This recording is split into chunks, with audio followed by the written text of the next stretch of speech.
அனைவருக்கும் வணக்கம். நான் ஜெயா பதுமையிலிருந்து. இனிய புத்தாண்டு நல்வாழ்த்துக்கள். Wishing you A happy new year. ஒவ்வொரு புது வருஷத்தின் துவக்கத்தில் எல்லோரும் ஒரு புது ரெசல்யூஷனோட நியூ இயரை ஆரம்பிப்போம் இல்லையா? காலையில் 5 மணிக்கு எந்திரிப்போம், டெய்லி 5 லிட்டர் தண்ணி குடிப்போம், நிறைய வாக்கிங் போவோம், நிறைய ஃப்ரூட்ஸ் அண்ட் வெஜிடபிள்ஸ் சாப்பிடுவோம், கோவப்பட மாட்டோம், பொய் சொல்ல மாட்டோம். இப்படி பல ரெசல்யூஷனோட நம்ம புது வருஷத்தை துவங்குவோம். அடுத்த ஒரு வாரம் 2 வாரத்துக்குள்ள அந்த ரெசல்யூஷன், அந்த பழக்கம் அப்படியே காணாம போயிடும். இதுதானே யதார்த்தமான உண்மை. ஸோ ஏன் ஒரு சிலரால மட்டும்தான் ஒரு சில பழக்கங்கள் வருஷம் முழுக்க அவங்களால கடைபிடிக்க முடியுது, பலரால ஏன் ஒரு நல்ல ஒரு விஷயங்களை, ஒரு நல்ல பழக்கத்தை வருஷம் முழுக்க முடியாம ஒரு சில நாட்கள்ல அப்படியே காணாம போகுது? இதுக்கு ஸ்ட்ராங்கான 3 ரீசன் இருக்கு. நம்பர் 1, எந்த ஒரு புது பழக்கம் நம்ம வாழ்க்கைக்கு தேவையோ முக்கியமானதோ அதை நான் வருஷத்தின் முதல் நாள்ல தான் ஆரம்பிப்போம்னு முடிவு எடுக்கிறோம் பார்த்தீங்களா? அதுதான் முதல் தவறு.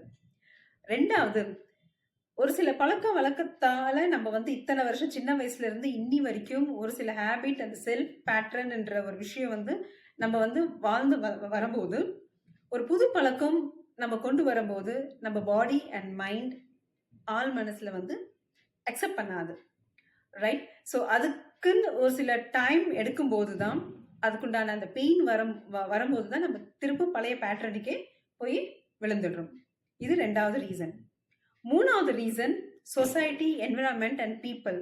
ஒரு பழக்கம் நீங்க கடைப்பிடிச்சு அதை நீங்க தொடர்ந்து போயிட்டே இருக்கும்போது சொசைட்டி அண்ட் என்விரான்மெண்ட் உங்களை வித்தியாசமா பார்க்க ஆரம்பிக்கும். உங்களை ஒரு தனி மனிதனா அப்படியே பார்க்க ஆரம்பிப்பாங்க.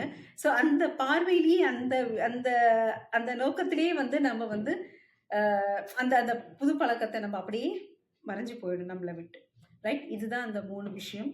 இதுக்கு தீர்வே இல்லையா? இதுக்கு என்னதான் சொல்யூஷன்னா கண்டிப்பா இருக்கு.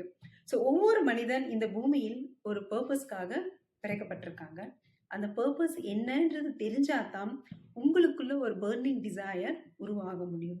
அந்த பர்னிங் டிசையர் இருந்தா தான் ஒரு நல்ல ஒரு பழக்கம், ஒரு புது விஷயங்களை உங்க வாழ்க்கையில நீங்க கொண்டு வர முடியும்.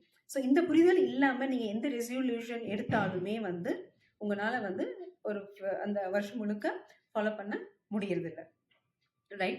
ஸோ என்னோட சேனல்ல இனி வர வீடியோஸ்ல எல்லாமே நிறைய இன்ஃபர்மேஷன், நிறைய டீட்டெயில்ஸ், நம்மளுக்கு ஒரு எந்த ஒரு இன்ஃபர்மேஷனாக இருந்தாலும் அது உங்களுக்கு ஒரு கிளாரிட்டி கொடுக்கும். ஸோ எந்த மாதிரி ஒரு டிசிஷன் எடுத்தால், எந்த மாதிரி ஒரு புரிதல் நம்மளுக்கு இருந்தால் நம்ம லைஃப் இன்னையை விட நாளைக்கு பெட்டர் ஆகும். ஸோ இப்படி ஒரு விஷயங்கள் தான் நான் உங்களோட ஷேர் பண்ண போகிறேன். ஸோ மறக்காமல் என்னோட சேனலை சப்ஸ்கிரைப் பண்ணுங்கள், பெல் பட்டனும் ப்ரெஸ் பண்ணிடுங்க, right? So once again wishing you a happy new year. Thank you. நன்றி.